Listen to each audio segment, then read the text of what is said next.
তারাবির নামাজ না পড়লে কি গুনাহ হবে? অনেকেই বলেন তারাবি না পড়লে রোজা হয় না। তারাবি নামাজ এটা গুরুত্বপূর্ণ একটি সুন্নত আমল। রমাদান মাসে যদি কেউ তারাবির নামাজ পড়ে, নবী করিম সাল্লাল্লাহু আলাইহি ওয়াসাল্লাম বলেছেন, মান কামা রমাদানা ঈমানান ওয়া ইহতিসাবা গুফিরা লাহু মা তাকাদ্দামা মিন যামবি।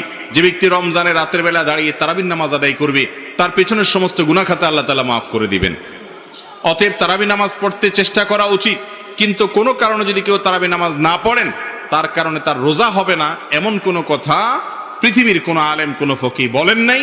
অতএব যদি কেউ তারাবি পড়তে নাও পারেন, রোজা তাকে অবশ্যই রাখতে হবে।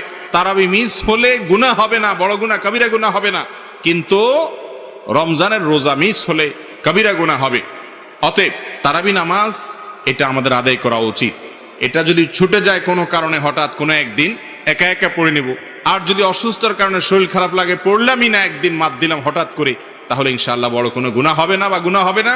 কিন্তু অলসতা করে যদি আমি বাদ দেই, তাহলে সেটা অবশ্যই